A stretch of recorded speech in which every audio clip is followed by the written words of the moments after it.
Welcome to the 9th lecture of nomenclature. तो आज हम क्या करेंगे, समराइज़ करेंगे, क्योंकि लास्ट क्लास में मैंने अल्काइल हैलाइड्स के बारे में बताया था। तो आज मैं सबके बारे में ऐसे एक्सप्लेन नहीं करूँगी, बस आपको जनरल बता दूँगी नेम कैसे उसका हो सकता है। तो आप एक एक एग्जांपल उसके बाद आप खुद से कर सकते हैं। तो फर्स्टली अगर मैं बात करूँ अल्काइल हैलाइड्स की, ठीक है, तो अल्काइल हैलाइड्स की अगर जैसे हमने बात की थी, तो अल्काइल हैलाइड्स क्या होते हैं, RX होता है ना, RX। तो बेसिकली इसको हमें क्या बोला था, अल्काइल हैलाइड करके इसका नाम दिया था, ठीक है, जर्नल फार्मूला। और यहाँ पर हमने बोला था कि इसको हेलो एल्केन करके कर देते हैं, ठीक है। एग्जांपल मैं दे रही हूँ आपको, जैसे CH3X, ठीक है, तो इसको क्या बोलेंगे, इसको बेसिकली हम बोलेंगे मिथाइल क्लोराइड। और यहाँ पर क्या हो जाएगा, क्लोरोमीथेन, एक कार्बन वाला अल्किल मीथेन होता है।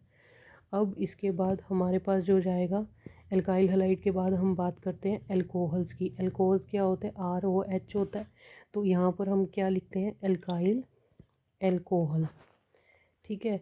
और एल्कानॉल, एल्कानॉल इसका IUPAC नेम है।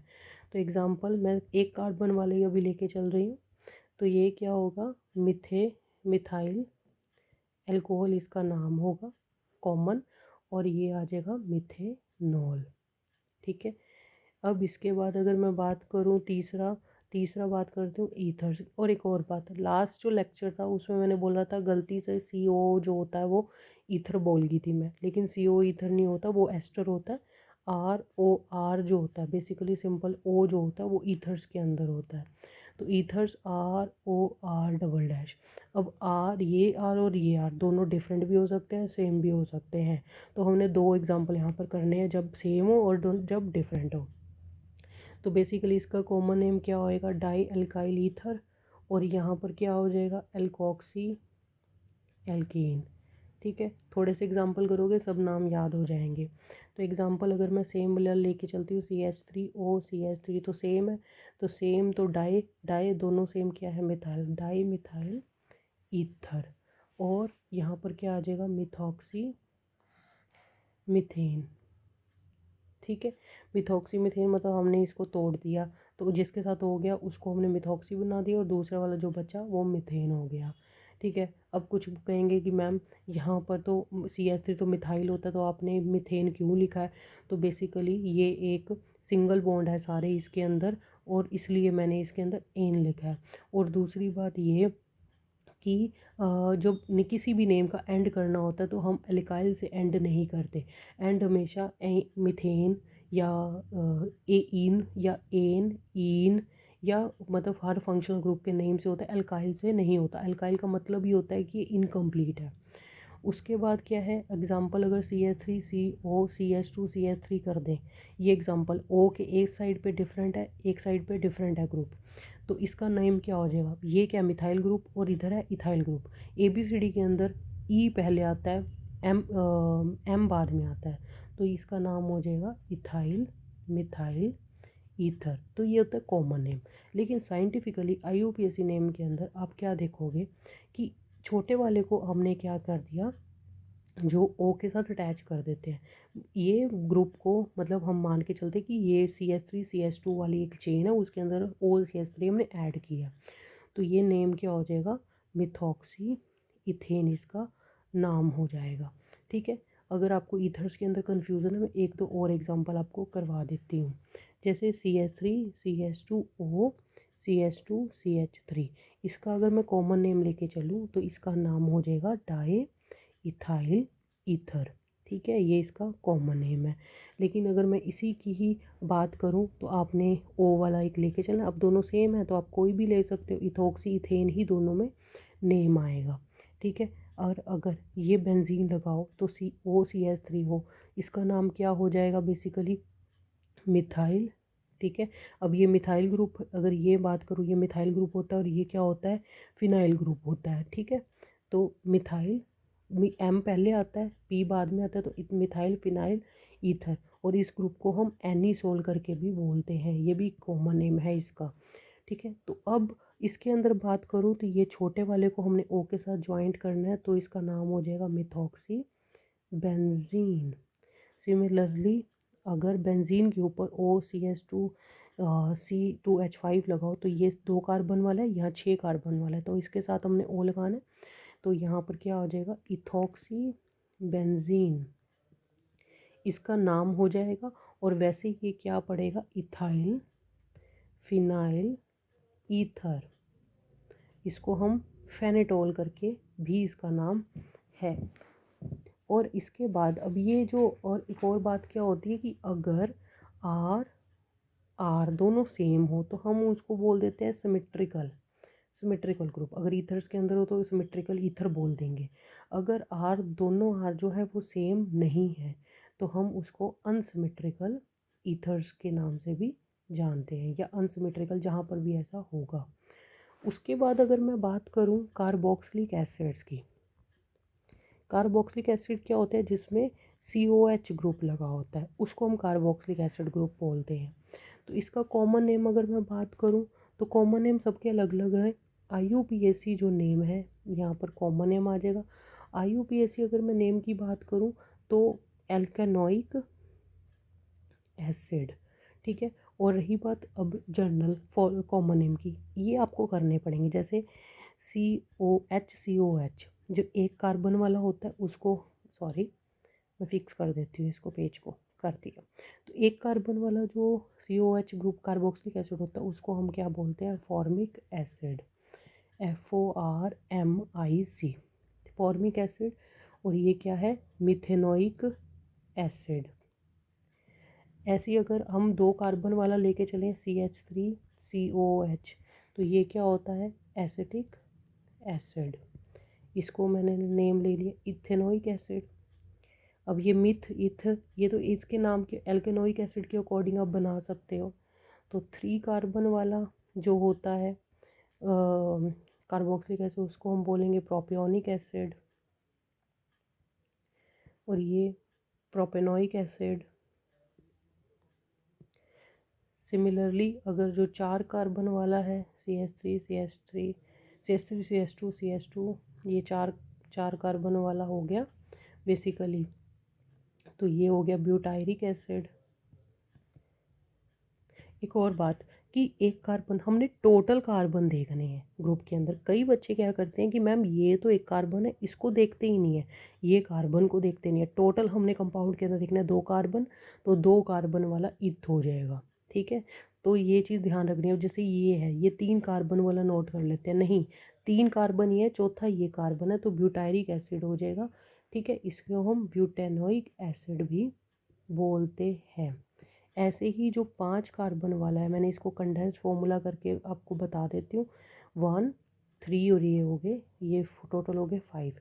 तो ये 5 कार्बन वाला होता है वैलेरिक एसिड, और इसको हम यहाँ पर पेंटेनोइक एसिड में लिख देती हूँ। सिमिलरली अगर मैं 6 कार्बन वाला बना के चलूँ तो वो होता है कैप्रोइक एसिड, कैप्रोइक एसिड या फिर हेक्सानोइक एसिड, ठीक है। तो ये था सारे था कार्बोक्सिलिक एसिड्स के बारे में। और अगर मान लो आपको बेंजीन के ऊपर COH लगा तो आपको पता ही है उसका नाम होता है बेंजोइक एसिड, ठीक है। कॉमन नेम भी, IUPAC नेम भी। अब इसके बाद मैं बात करती हूँ एल्डिहाइड्स की, ठीक है, और कीटोन की। तो पहले हम एल्डिहाइड की बात करें। एल्डिहाइड क्या होता है, RCHO होते हैं, ठीक। और इसके भी जर्नल नेम हमें 1 कार्बन वाला कॉमन नेम देखने हैं और IUPAC नेम देखना है। तो IUPAC नेम हम सिंपल लिखते हैं एल्केनल, ठीक। एग्जाम्पल अगर मैं लेके चलूँ, 1 कार्बन वाला पहले हम लेके चलते हैं, HCHO, 1 कार्बन वाला होता है फॉर्मेल्डिहाइड। ये कुछ कुछ के नाम आपको याद रखने पड़ेंगे। और ये होगा मिथेनल। 2 कार्बन वाला CH3CHO, ये होता है एसिटैल्डिहाइड, इथेनल। 3 कार्बन वाला की अगर मैं बात करूं, प्रोपेनल्डिहाइड, और ये प्रोपेनल। तो बस 2 ये जानने बहुत ज़रूरी हैं क्योंकि ये नेम थोड़े से डिफरेंट है, ठीक है। जर्नली यूज़ होते हैं, जब आप जैसे जैसे केमिस्ट्री के अंदर घुसते जाओगे आपको ये नेम सब याद हो जाएंगे। तो बेंजीन के ऊपर अगर लगेगा तो बेंजल्डिहाइड, एल्डिहाइड। तो यहाँ पर क्या होएगा, ये भी सेम नाम हो जाएगा बेंजल्डिहाइड। ठीक है, तो ये हमारे पास क्या थे, एल्डिहाइड, जिसके अंदर जो होता है RCHO। अब अगर मैं बात करूँ कीटोन्स की, तो कीटोन्स क्या होता है, RCOR। देखो ROR थे ईथर, ये RCOR कीटोन। तो ये भी सेम हो सकते हैं आर, डिफरेंट हो सकते हैं आर, मैं एक डैश लगा रही हूँ। ठीक, अब जो कॉमन नेम है इसका, उसको हम बोलते हैं डाइल्काइल कीटोन्स, और ये होगा एल्केनोन, इसका IUPAC नेम, और ये कॉमन नेम। और एक और चीज़ हमेशा याद रखो आप कि एल्डिहाइड और कीटोन्स दोनों को मिलाकर, दोनों को ही हम कार्बोनिल्स के नाम से भी जानते हैं। अगर आपको आज कोई भी क्वेश्चन आ जाए कि कार्बोनिल ग्रुप के बारे में, तो डैट मीन्स वो आपको एल्डिहाइड और कीटोन, मतलब आपको अगर कोई भी क्वेश्चन के अंदर कार्बोनिल का नाम आ जाए, तो आपको ये सोचना है कि वो एल्डिहाइड भी हो सकता है, कीटोन भी हो सकता है, कोई भी हो सकता है। ठीक है, तो अगर कीटोन की बात करूँ, देखो अगर सिंपल सी बात, अगर सेम हो, ठीक है, सेम हो CH3CO CH3 है फॉर एग्ज़ाम्पल, तो नाम तो बहुत सिंपल है, डाईमिथाइल कीटोन कर दो। ठीक है, और यहाँ पर हम क्या, 3 कार्बन वाला क्या आ जाएगा, प्रोपेनॉन। इससे ये भी पता लगता है कि 3 कार्बन वाले से कम तो बनना ही नहीं है। ओके, अब उसके बाद CH3CH2CO, अब मैंने अनसिमेट्रिकल कर दिया, एक तरफ एक कार्बन, दो एक तरफ 2 कार्बन। तो सिंपल सी बात है, ये मिथाइल होता है, ये इथाइल होता है, ई पहले आता है तो डाई इथाइल। ठीक है, डाई इथाइल, ओ सॉरी, ई पहले आता है तो इथाइल मिथाइल कीटोन इसका नाम हो जाएगा। वैसे क्या है ये, 1 2 3 4, अगर मैं इसकी नंबरिंग करूँ 1 2 3 4, मैंने यहाँ से नंबरिंग की 1 2 3 4, ये नंबरिंग हम प्रेफर करेंगे क्योंकि फंक्शनल ग्रुप को कम नंबर मिल रहा है, इसके अंदर ज़्यादा नंबर मिल रहे हैं, इसलिए ये नहीं हम फॉलो करेंगे। तो 2 नंबर पे क्या है, ग्रुप लगा हुआ है। तो इसका नेम क्या, एल्केनोन हमने अब लिखना है, तो सॉरी, ये हमारे पास क्या है, 4 कार्बन है टोटल, तो ये ब्यूट हो जाएगा, ब्यूटेन टू, ब्यूटेन 2 ऑन, ये हमने यहाँ से तोड़ना है। ठीक, CH3CH2CO CH2CH3, तो सिंपल है, डाई इथाइल कीटोन। और इसका नेम आप करना भी सिंपल है कि पेंटेन 3 ऑन, कहीं से भी कर लो, लेफ़्ट से नंबरिंग कर लो या राइट से नंबरिंग कर लो, तो ऐसे आप कर सकते हो। इसके अंदर एक एग्जांपल ये भी आप देख लो, आपको समझ आ जाएगा। अगर CH3 है तो ये आपको पता है कि मिथाइल मिथाइल फिनाइल कीटोन होता है, और इसका नाम है एसीटोफिनॉन। ठीक है, या फिर फिनाइल इथेनॉन, ये इसका IUPAC नेम है। तो ये कुछ नेम्स हैं जो आपको पता होने चाहिए। और इसी के अंदर एक और एग्जांपल भी आपको मैं करवा देती हूँ। अगर 2 बेंजीन साइड पे लगी हैं तो आप सिंपल इसका नेम हो जाएगा डाईफिनाइल कीटोन, और इसका जो IUPAC नेम है वो है बेंजोफिनोन और डाईफिनाइल इथेनॉन। इसके बाद आती है बारी हमारे पास एसिड डेरिवेटिव्स की। एसिड डेरिवेटिव्स की, नाम से क्या पता लग रहा है कि एसिड डेरिवेटिव, एसिड क्या होता है, RCOH होता है। इसमें से आप क्या करोगे, OH को हटा दोगे, उसकी जगह पर आप कुछ लगा दोगे। ठीक है, जैसे RCOCl बना दिया, तो आपने OH की जगह पर Cl लगा दिया, तो ये एसिड डेरिवेटिव के अंदर आ जाएगा। तो एसिड डेरिवेटिव काफ़ी सारी तरह के होते हैं। जो पहला एसिड डेरिवेटिव हमने लिया है वो एसिड क्लोराइड, अगर की मैं बात करूँ तो एसिड क्लोराइड क्या है, RCOCl। तो ये कॉमन नेम और IUPAC नेम। कॉमन नेम हम देखते हैं, पहले IUPAC नेम कैसे लिखेंगे, एल्कानॉइल क्लोराइड। तो HCOCl एक कार्बन वाला है, उसको हम लिखेंगे फॉर्मल क्लोराइड। मिथेनॉइल क्लोराइड। अगर 2 कार्बन वाला है एसिटाइल क्लोराइड, इथेनॉइल क्लोराइड। ठीक है, तो ऐसे आप इनके नेम लिख सकते हो, तो बहुत ही ज़्यादा सिंपल रहेगा ये एसिड क्लोराइड्स। ठीक है, एसिड डेरिवेटिव था। अब जो सेकंड एसिड डेरिवेटिव है मैं उसको दूसरे कलर से बताती हूँ। दूसरा जो है एसिड डेरिवेटिव वो है एसिड एनहाइड्राइड। अब ये क्या होते हैं, जैसे मैंने आपको बोला था RCOH में से O हटा के अगर मैं RCOCl बनाती हूँ तो ये एसिड क्लोराइड बन जाएगा। ठीक, अगर मैं क्या करती हूँ RCOH दो लेती हूँ, RCOH दोनों को इकट्ठा करती हूँ तो आप देखोगे एक में से OH और एक में से H निकल जाए तो H2O निकला, पानी निकला। तो माइनस अगर आप H2O करोगे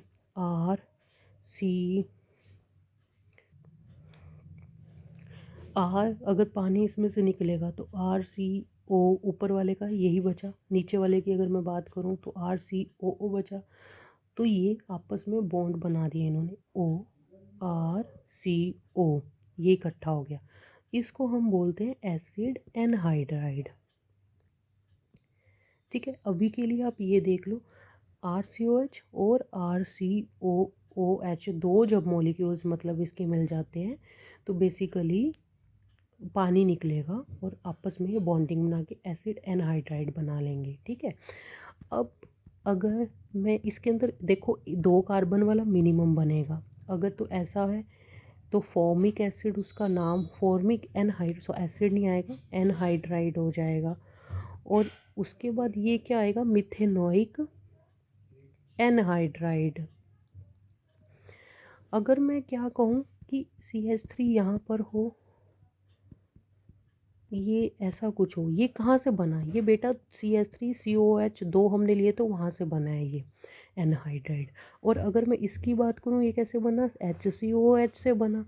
तो जहाँ से ये बना है उसके अकॉर्डिंग इसका नाम हो गया फॉर्मिक एनहाइड्राइड। ये इथेनोइक एसिड एसिटिक एसिड से बना है तो इसका नाम हो जाएगा एसिटिक एनहाइड्राइड। तो ये क्या है हमारे पास, इथेनोइक एनहाइड्राइड हो गया। ठीक है, इथेनोइक एनहाइड्राइड। तो हमने 2 कार्बन वाले के अकॉर्डिंग इथेनोइक कर दी, एनहाइड्राइड का मतलब ही ये पूरा स्ट्रक्चर होता है। और अगर मान लो CH3COOCOHO तो क्या करना है, इस ग्रुप के अंदर एक तरफ CH3 है और एक तरफ OH है। ये कहाँ से, पहले तो पता होना चाहिए आया कहाँ से। ये बेटा CH3COH और HCOH को मिलाकर बना है, इनमें से इन्होंने पानी निकाल दिया और उसके बाद CH3CO और ये बॉन्ड COCH, ये यहाँ पर H आ जाएगा। ठीक है, ऑक्सीजन जो होता है वो 2 बॉन्ड बनाता है, तो ये वाला ऑक्सीजन जो है ये इसने 2 बॉन्ड बना लिए और ऊपर वालों ने तो बनाए ही हुए हैं। अगर दोनों डिफरेंट हैं तो इसका नाम क्या हो जाएगा, acetic anhydride, sorry acetic anhydride नहीं, एसिटिक एनहाइड्राइड तो ये है। इसका जो IUPAC नेम है वो हो जाएगा इथेनोइक, क्योंकि एक तरफ इथेन लगा हुआ है, इथेनोइक मिथेनोइक एनहाइड्राइड। क्योंकि एक तरफ इथेन है, एक कार्बन 2 कार्बन वाला लगा, एक तरफ एक कार्बन वाला लगा, तो इथेनोइक मिथेनोइक एनहाइड्राइड हो जाएगा इसका नाम। यही इसका कॉमन और यही इसका IUPAC नेम हो जाएगा। क्योंकि ABCD के अंदर AE पहले आता है इसलिए हमने इथेनोइक पहले रखा हुआ है। तो आज की क्लास यहीं तक, कल हम करेंगे एस्टर्स के बारे में और बाकी सारे ग्रुप्स के बारे में। Thank you, have a nice day.